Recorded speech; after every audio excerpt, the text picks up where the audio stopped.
सवेरे श्वेता रसोई में आटा लगा रही थी तो दूसरी तरफ उसकी सास हॉल में बैठी सब्जियां काट रही थी। कट गई सब्जी, अब बहू को सब्जी देकर नहाने चली जाती हूँ, फिर इन्हें उठा दूंगी। मेनका कटे हुए आलू को लेकर अपनी बहू के पास रसोई में जाती है। अच्छे से बनाना बहू सब्जी, जरा मसालेदार बना देना। आजकल तेरे पापा जी को तेरे हाथ का खाना कुछ समझ में नहीं आ रहा। मेरी तरफ से जितना होता है मैं कर तो रही हूँ मम्मी जी। अब पापा जी को पसंद नहीं आ रहा तो मैं क्या करूँ? कढ़ाई में बैठ जाऊँ क्या? चम्मच भर कर डाल दूंगी मसाला। हाँ हाँ डाल दे, घर में अच्छा पौष्टिक खाना मिल जाता है तो इन्हें हजम नहीं होता। हाँ शाम को बाहर पानी पूरी और चाट खाएंगे तो घर का खाना कैसे भाएगा? तो डाल देना मिर्ची, अब इन्हें वही है तो हम क्यों सोचे इनकी। अपनी बहू को कटी हुई सब्जियां देकर मेनका नहाने चली जाती है और इधर श्वेता सब्जी बनाकर तैयार कर लेती है। वाह कितनी अच्छी लग रही है आलू चने की सब्जी, ऊपर सब्जी का रंग तैरता हुआ दिख रहा है। अब पापा जी नहीं कहेंगे कि सादी सब्जी बना दी मैंने। जैसे ही सभी नहा धोकर खाने के टेबल पर आते हैं श्वेता उन्हें नाश्ता परोस देती है। आज तो सब्जी से अलग ही खुशबू आ रही है बहू, बहुत अच्छी सब्जी बनाई है तूने। वो तो खाने पर पता चलेगा ना मम्मी। और विनोद जैसे ही उस सब्जी को खाता है हमेशा की तरह एक ही रिएक्शन देता है, घूम फिर कर वही खाना, वही आलू, वही भिंडी। 2 दिन से तो मैं पत्ता गोभी की सब्जी बना रही थी पापा जी, जो आपको पसंद नहीं आ रही थी, तो आज आलू चने की सब्जी बना ली। सिर्फ आलू की सब्जी बनाती हूँ तो आप कहते हैं तरी ज्यादा हो गई। अब सेमी ग्रेवी करने के लिए मैंने उसमें टमाटर और चने डाल दिए। वो ठेले वाला मोहन कचौरियों के साथ यही वाली सब्जी तो देता है। मतलब जो मुंह में आया बोल देना है ना श्वेता। उस मोहन की सब्जी का कंपेयर तुम अपनी सब्जी से करो ही मत। कहाँ उसकी सब्जी और कहाँ ये तुम्हारी सब्जी? बस लग रहा है जबरदस्ती मसाला डाला गया है। मोहन की सब्जी तो एक बार जबान को लगे तो बीमार के मुंह का टेस्ट भी बदल जाए। उसमें बहू की गलती नहीं है सुमित, जरूर इसकी सास ने कहा होगा कि ऊपर तेल और मिर्च का छौंक लगा दे, है ना मेनका जी? 36 साल ऐसे ही नहीं गुजार दिए मैंने तेरी माँ के साथ। खाने के प्लेट को पीछे करके विनोद कहता है, मैं दुकान के बाहर इडली खा लूंगा। मैं भी ऑफिस कैंटीन में ही खा लूंगा मम्मी। दूध तो दूध, अब छाछ भी बोलने लगी। अपने बाप की कॉपी करने की कोशिश मत कर सुमित। तेरे बाप की माँ यहाँ नहीं है पर तेरी माँ यहीं है। शांति से खा जो बना है। बनाया ऑफिस के कैंटीन में खाने वाला। इसी तरह दिन बीत रहे थे। मेनका और श्वेता मिलकर कितनी भी कोशिश कर लें, लेकिन घर के मर्दों को उनके हाथ का बना खाना भाता नहीं था। कुछ दिन तो ये सिलसिला ऐसे ही चलता है, पर उसके बाद अचानक वो होता है जो किसी ने नहीं सोचा था। सारी सब्जी मिलाकर मिक्स वेज की सब्जी बना दी है मम्मी जी। अब इसमें तो पापा जी कुछ नहीं कहेंगे। तेरे पापा जी नहीं बोलेंगे तो सुमित पिन लगा देगा, वो भी तो कम नहीं है ना। पता नहीं क्या खाना है इस बाप बेटे को। दिन भर रसोई में खड़े रहने के कारण पगथली में गांठें बन गई है, पर इनकी जीभ की आग है कि शांति नहीं होती। तो फिक्र मत कर, कितना दिमाग लगाएगी। बना दिया ना खाना तूने, जाकर परोस दे। श्वेता सभी को खाना परोसती है, पर आज खाना खाने के बाद सुमित कोई कंप्लेन नहीं करता। बस अब और रोटी नहीं मम्मी। वो क्या ना, मैं डाइट करना चाह रहा हूँ। खा खा कर वजन बहुत ज्यादा बढ़ गया है मेरा भी हो गया। मैं दुकान निकलता हूँ, एक पार्टी आने वाली है। खाना अच्छा बना था बेटा। आज तो ना दादू ने ना पापा ने खाने की कंप्लेंट की मम्मा, पर मुझे ये रंग बिरंगी सब्जियां नहीं खानी। देख रहा है ना, बाहर चाट पकौड़े खाकर कैसे परेशान हो गए दादू और पापा। पेट खराब हो गया होगा दोनों का, कैसे लाइन पर आ गए दोनों। इसका मतलब क्या हुआ? घर का खाना ही बेस्ट होता है। और मेरा चिंटू तो समझदार है ना, वो तो घर का खाना ही खाएगा। दोनों सास बहू की टेंशन खत्म हो जाती है। वो दोनों आज इस खुशी के मौके पर मिलकर शॉपिंग जाने की सोचती हैं। मैं तो नई साड़ी खरीदूंगी बहू। कितने दिनों से वही पुरानी 2 साड़ियां हर जगह पहन कर जाती हूँ। 4 बार तो ये रेखा टोक चुकी है मुझे। मेनका और श्वेता मार्केट में जाती है, जहाँ मेनका को एक साड़ी पसंद आती है। वो साड़ी कितने की दी भैया? अरे वाह मैडम, आपकी पसंद की दाद देनी पड़ेगी। हमारी दुकान का बेस्ट पीस है वो, बस 7000। बाप रे बाप, इतने में तो घर का आधा राशन आ जाएगा। तभी पीछे से रेखा आती है। जब जेब में पैसे नहीं होते तो दुकान क्यों चढ़ती हो मेनका? भैया इस साड़ी को साइड कर दीजिए, मैं कल आकर ले जाऊंगी। तू लेगी साड़ी? आज तक एक पाव से ऊपर सब्जी तो खरीदी नहीं तेरे पति ने, और तुझे साड़ी दिलाएगा? बड़ी आई। और अगली शाम सच में रेखा उसी साड़ी में मेनका के घर आती है। साड़ी खरीदी और खरीद कर पहन भी ली। और अमित जी पिक्चर जा रहे हैं तो घर की चाबी आपके यहाँ रखने आई थी। आप मूवी जा रही है भाभी जी, कब तक लौटेंगी? आप कहते हैं तो पिक्चर छोड़ देती हूँ तेवर जी।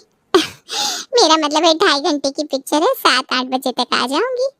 देख रही है कैसे पड़ोसन से हंस हंस कर बात करते हैं तेरे पापा जी, और मुझे तो काटने दौड़ते हैं। रात को खाना खाने के बाद मेरे पेट में जरा गैस बन रही है तो मैं टहलने जा रहा हूँ। तो चलेगा क्या सुमित? हाँ पापा, चलिए मैं भी चलता हूँ। 1.5-2 रोटी से ज्यादा तो आप दोनों खाते नहीं, पता नहीं गैस कैसे बन जाती है। और टहलने का नाम लेकर दोनों बाप बेटे पहुंचते हैं रेखा के घर, जहां रेखा ने बना रखी थी सोयाबीन की सब्जी। पिक्चर को बीच में छोड़कर आ गई मैं, सिर्फ और सिर्फ आप दोनों को खाना खिलाने के लिए। इतना कौन करता है किसी के लिए देवर जी। ये बात तो है भाभी जी, जो आप कर रही है वो कोई नहीं कर सकता। दुनिया की कोई भी सब्जी इस सोयाबीन की सब्जी के पानी कम चाय है। वही तो, पर सोयाबीन ही खत्म हो गई, तो सवेरे सवेरे आप दोनों को नाश्ता कैसे करवाऊंगी मैं? ना आंटी जी, मैं पहुंचा दूंगा सोयाबीन। अच्छा, तुम सोयाबीन लेने जाओगे बेटा? तो पास में ना डेयरी वाला भी पड़ता है, तो इसके पास से 2 दूध के पैकेट भी ले आना। अच्छा नहीं ना, 4 ही ले आना। वो क्या है ना, इन्होंने कल खीर बनाने को बोला है। जैसे आप लोगों को मेरे हाथ की सोयाबीन पसंद है, इन्हें खीर पसंद है। तुम याद से दूध ले आना बेटा, पैसे मैं दे दूंगी। हाँ, आप ये ना वैसे वैसे की बात मत किया करो आंटी। वो बात नहीं बेटा, मैं किसी पर काम का बोझ नहीं डालना चाहती। स्वाभिमान बहुत बड़ा है मेरा, मैं खुद चली जाती, पर मैं दूध लेने जाऊंगी, फिर इनके लिए खीर बनाऊंगी, फिर आपके लिए सोयाबीन की सब्जी बनाने का वक्त नहीं मिलेगा ना मुझे। नहीं नहीं आंटी जी, आप बेफिक्र रहिए, मैं सोयाबीन भी पहुंचा दूंगा और दूध के ना 5 पैकेट ला कर दे दूंगा। अगली सुबह मॉर्निंग वॉक करने के बहाने सुमित अपने घर से निकलता है और सोयाबीन और दूध रेखा के घर पहुंचा देता है नाश्ते के वक्त। आज तेरी बस जल्दी आने वाली थी ना चिंटू, और अभी तक यही है तू? चल मैं तुझे बस स्टॉप तक छोड़ कर आता हूँ। बस तो जल्दी नहीं आने वाली है पापा। अरे तुझे कैसे पता होगा, तेरे ड्राइवर ने मुझे बताया था। अरे पर तुम्हारा नाश्ता सुमित। अरे इस लड़के के स्कूल में टेस्ट चल रहे हैं, अब बच्चे का एग्जाम ज्यादा जरूरी है या मेरा नाश्ता? बताओ श्वेता, नाश्ते का क्या है, पैक कर दो। तू निकल ही जाएगा तो अकेले बैठ कर मैं नाश्ता क्या करूंगा? चल मैं भी तेरे साथ चलता हूँ, तू भी ना मुझे दुकान छोड़ देना। और चिंटू की बस जो आधे घंटे बाद आने वाली थी, उस बस का नाम लेकर बाप बेटे रेखा के घर पहुंच जाते हैं। देख बेटा, यहाँ ना तुझे बहुत टेस्टी टेस्टी खाना खिलाने वाले हैं हम, पर इस बारे में दादी और मम्मी से कुछ भी नहीं बोलने का। हाँ? रेखा रसोई से सोयाबीन की सब्जी और पराठे लगाकर एक ही घर के तीनों जनरेशन के मर्दों को परोसती है। एक नंबर दादी जी, तुझी छा गए, अब तो चिंटू रोज यही खाएगा। चलो इसे भी पसंद आ गया। आना ही था पापा, आंटी जी के हाथ की सोयाबीन की सब्जी का कंपेयर कोई कर ही नहीं सकता। बिल्कुल आपके घर का एक खून है चिंटू, मान गया मैं। जहाँ पहले बाप और बेटे रेखा के घर जाकर सोयाबीन की सब्जी खाते थे, वहाँ अब चिंटू भी जाने लगा था। एक रोज जब सुमित ऑफिस में था, रेखा उसे कॉल लगाती है। हेलो सुमित बेटा, वो मैं क्या कह रही थी कि आंटी मैं आपको थोड़ी देर में कॉल करूं? वो क्या है ना, मेरी मीटिंग शुरू होने वाली है बॉस के साथ में। अच्छा अच्छा कोई बात नहीं, आज मैं सब्जी नहीं बना पाऊंगी, यही कहने के लिए फोन किया था, तो कर ले काम। क्या आप सब्जी नहीं बना पाएंगे? ऐसा क्यों आंटी जी, कहीं तबीयत तो नहीं बिगड़ गई आपकी? आप कहे तो अभी मैं डॉक्टर को बुला लेता हूँ। अरे नहीं नहीं बेटा, शरीर में 100 बीमारियां लेकर भी काम कर रही हूँ मैं। अगर इच्छा छोड़ दूँ तो अभी शरीर साथ छोड़ दे, पर अभी अगर मैं बैठ गई तो तेरे और तेरे पापा का क्या होगा? मैं पड़ोसियों को भूखा नहीं छोड़ सकती। वो सोयाबीन खत्म हो गई है ना बेटा, तो कैसे बनेगी? अरे तो मैं किस दिन काम आऊंगा आंटी जी? सोयाबीन मैं ले आऊंगा। कौन से मसाले चाहिए साथ में बता दीजिए, बिल्कुल समय पर सारा सामान आपके घर पहुंच जाएगा। सोयाबीन की सब्जी है भाई, कोई मजाक थोड़ी ना है। उसके लिए ये मीटिंग क्या मैं अपना ऑफिस छोड़ दूं? अरे नहीं नहीं बेटा, ऑफिस और मीटिंग क्यों छोड़ना है? मैं तो कह रही हूँ कि अगर सोयाबीन की सब्जी लाने जा रहा है तो मैं तुझे लिस्ट ही भेज देती हूँ। तो इस महीने का ना राशन भी ले आना, यही 9-10 हजार का राशन होगा। उसी दुकान से ना सोयाबीन भी मिल जाएगी। वो क्या है ना बेटा, आजकल तेरे पापा और तेरे बेटे के लिए भी खाना बनाती हूँ, तो मैं बहुत ज्यादा बिजी रहने लगी हूँ। अब ऐसे में मार्केट भी जाऊंगी तो तेरे अंकल नाराज हो जाएंगे। मेरा बस चले तो मैं कलेजा निकाल कर रख दूँ तुम लोगों के लिए, पर पतियों को समझाना कितना मुश्किल हो जाता है, तू समझ सकता है बेटा। अरे आप टेंशन फ्री रहिए आंटी जी, मैं समझ रहा हूँ, मैं लाता हूँ ना सब। और इस तरह अपने घर के छोटे मोटे कामों से लेकर अपनी साड़ी और मेकअप तक का खर्च रेखा सिर्फ सोयाबीन खिलाकर अपने पड़ोसियों की जेब से निकलवा रही थी। पर ये बात छिपती तो कब तक? इस महीने ये बजट इतना ऊपर नीचे कैसे हो गया सुमित? 20,000 का खर्चा 35,000 में बदल गया। गर्मी भी नहीं है कि बिजली के बिल के कारण ये बजट गड़बड़ाया हो। नहीं, इस महीने कोई बीमार पड़ा था, और इतना तो राशन हमारे घर में आता नहीं, तो कहाँ गए पैसे? मैं ध्यान नहीं देती हूँ तो तुम कबर्ड से पैसे निकालते हो क्या?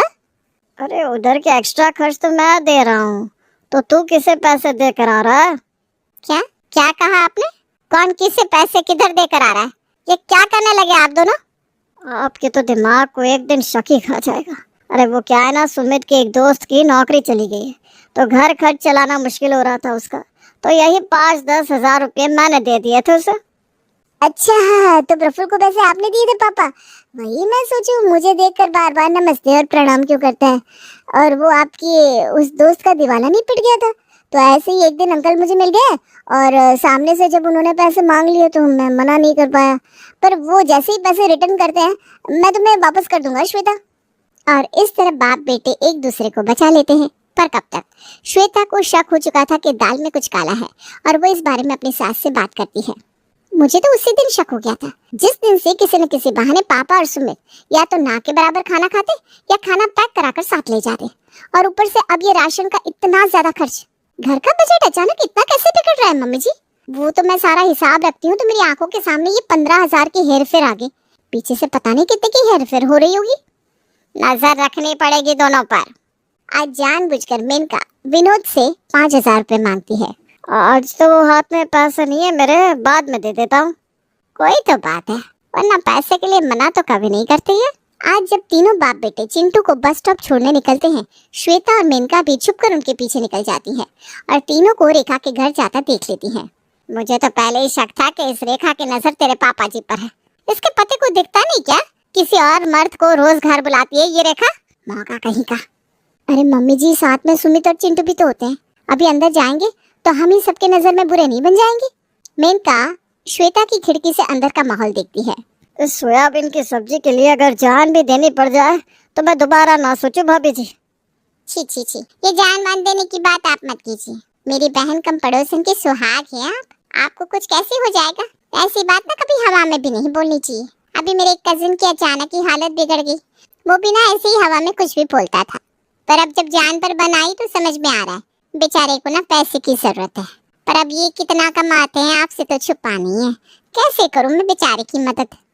अब ऑनलाइन है ना तेरे पास, 20,000 ट्रांसफर कर दे बेटा आंटी के फोन में। ये सब देखकर श्वेता और मेनका सब समझ जाती हैं। तो ये पैसे यहाँ जा रहे हैं, यानी कि वो महंगी साड़ी रेखा आंटी को किसी और ने नहीं, मेरे ससुर जी या मेरे पति ने ही दिलाई थी। मम्मी जी, ये सब्जी तो बड़ी महंगी पड़ी हमें। आज मैं बनाऊंगी सोयाबीन की सब्जी। विनोद से लिए 20,000 रुपए रेखा अमित के अकाउंट में ट्रांसफर कर देती है। भगवान बीवी दे दो तुम जैसी। दिन भर काम करके भी मैं उतना नहीं कमा पाता जितना तुम घर पर बैठे बैठे कमा लेती हो। अच्छे मूर्ख लोग मिले हैं तुम्हें। ऐसे ही अपने पति के खर्चे का ध्यान रखा करो रेखा। मेनका पूरा दिन मेहनत करके सारा दिमाग लगाकर अपने पति, बेटे और पोते के लिए बनाती है सोयाबीन की सब्जी और रात को सभी को परोसती है। सोयाबीन की सब्जी? सोयाबीन की सब्जी देखकर आपका मुंह क्यों बन गया? आप तो जान दे रहे थे ना सोयाबीन की सब्जी के लिए। आपको क्या लगा मुझे पता नहीं चलेगा कि कहाँ उड़ा रहे हैं आप पैसे? अच्छा, तो सब पता चल गया आपको। तो जान लीजिए कि जहाँ पैसे उड़ रहे थे पैसे वहीं उड़ेंगे, क्योंकि उस घर में मुझे इज्जत मिलती है। यहाँ तो जब बैठो कुड़कुड़ कुड़कुड़। मम्मी जी ना कुछ दिन जुबान पर कंट्रोल नहीं रख सकती थी। बिल्कुल सही कहा पापा ने। पहले तो ये लोग रूखा सूखा बनाकर मुंह के आगे डाल देते और फिर एक्सपेक्ट करते हैं कि हम इनकी तारीफ करें। बेकार में मूड खराब हो गया। चलिए पापा, रेखा आंटी के यहाँ चलते हैं। अब तो बिना डरे तीनों रेखा के यहाँ जाते, आराम से सोयाबीन की सब्जी खाते। एक सुबह दरवाजे से आवाज लगाकर रेखा विनोद से कहती है, सुनिए जी, लौटते वक्त आलू और प्याज भी ले आइएगा। छी छी छी छी, ये इज्जत बढ़ा रहे तेरे पापा जी मेरी मोहल्ले में। इन दोनों को अपनी बातों में फुसला लिया आंटी जी ने। और कोई बात नहीं है मम्मी जी, मैंने एक तांत्रिक से बात की है, आप टेंशन मत लीजिए। अपने पति और बेटे को वापस पाने के लिए मेनका और श्वेता जो बन पा रहा था सब करने लगती है। दोपहर को चिंटू पिकनिक से वापस लौटता है और अपनी माँ से कहता है, पता है मम्मी, आज हमारी पिकनिक में सोयाबीन की सब्जी सर्व की गई और उसका स्वाद बिल्कुल वैसा था जैसा रेखा दादी जी बनाती है। मैंने पूछा कहाँ से मंगवाया, तो बोले मंगू सोया वाले से मंगवाया। और क्या था, श्वेता मंगवाती है मंगू सोयाबीन वाले की सब्जी और वही सब्जी आज खाने में अपने पति, ससुर और बेटे को सर्व करती है, जिसे खाकर तीनों की आंखें खुली की खुली रह जाती है। मतलब तुम दोनों भी मान गई ना कि रेखा भाभी के यहाँ की सोयाबीन की सब्जी सबसे बेस्ट है। अच्छा किया उनसे सब्जी मंगवा ली। जिस रेखा आंटी के पास आप उनकी सोयाबीन की सब्जी खाने जाते हैं ना, वो ये सब्जी खुद नहीं बनाती थी, उल्टा मंगू सोया वाले की रेडी से मंगवाती थी। ये रेडी की सब्जी है जिसके पीछे आप दोनों अपने पैसे लुटा रहे थे। ये सुनकर विवेक और सुमित अपना सर पीट लेते हैं और इस दिन की बात रेखा के यहाँ जाना छोड़ देते हैं।